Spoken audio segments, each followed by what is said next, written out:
We're constantly aware that there is a wholeness that we desire and we're made for, and we're longing for that. That's why when things go wrong, either bodily or emotionally, spiritually or mentally, we seek help.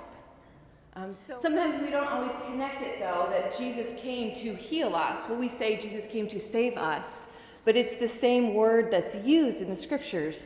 Save and heal are oftentimes mentioned in the same way. So obviously, we do go to all the places that we need healing, the doctor, the counselor, the dentist, but the understanding is that God works within all of this. Every aspect of our life is of the utmost importance to him. Our health, our mental health, our physical health, our hearts, our minds, our bodies. I think all of us can relate to a sense of, I'm getting by, I'm doing the best I can. This is probably as good as it's going to get. That kind of subtle resignation and a little bit of that hopelessness. And I think for so many of us today, I think that is a great question. Do I need to be healed? Sometimes we're not very aware that we do need healing. Is the Lord in our midst or not? Is there one who will respond to the thirst that I cannot quench and to the brokenness that I can't heal? Actions, part of her hunger, part of her thirst is for the absence of the suffering that she endures, whether that's because of the sins of her life or what others have done to her. That's part of what she's longing for. And Jesus too, part of his thirst, it comes through in his persistence. And in some ways, I'm annoyed with Jesus in this clip. And maybe in part because I've experienced something of his persistence at times. And, certainly, he's respectful in his own way and waits for, in some ways, an opening to the next push.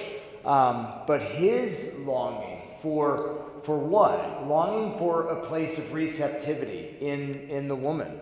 That his love and his mercy might be bestowed on her. And that's really how his hunger is lived out. His hunger, his thirst, it's lived out for a place where his love could land in humanity. I love this painting. This is before the Samaritan woman gets to the well, and Jesus is waiting for her. And I love this image because I just love the way Jesus is sitting there waiting.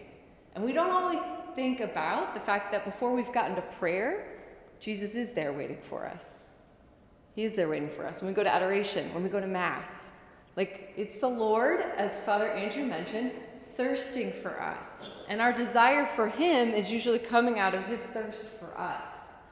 I think this is such a beautiful depiction of what's happening to the woman at the well. When he says, you are right in saying you have 5 husbands, he's speaking truth. But the way he's speaking that truth and seeing all of her, he's letting her know, but I know that you're not just your broken relationships. I see all of you. I see how you're made in God's image and likeness. I see all the beauty that others haven't seen, that you don't even see. And so there's a little bit of falsehood in the way that she even perceives herself, forgetting that she's a daughter of God, that she's desired, that she's loved, that she's more than just her past, the things she's struggling with.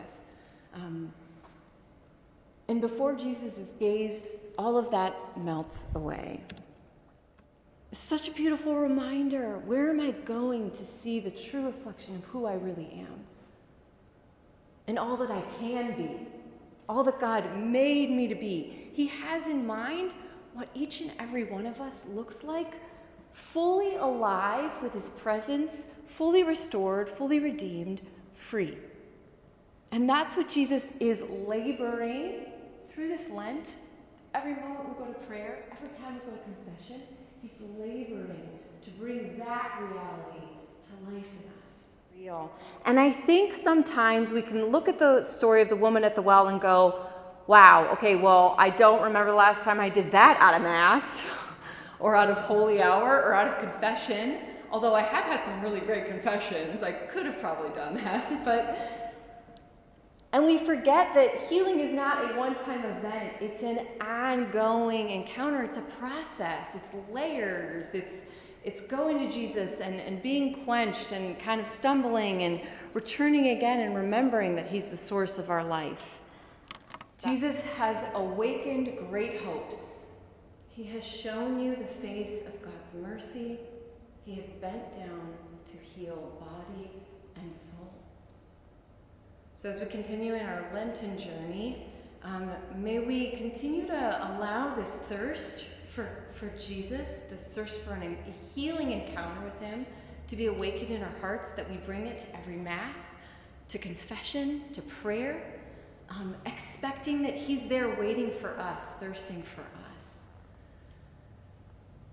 And knowing that that conversion, that healing will happen when we experience the love in his face.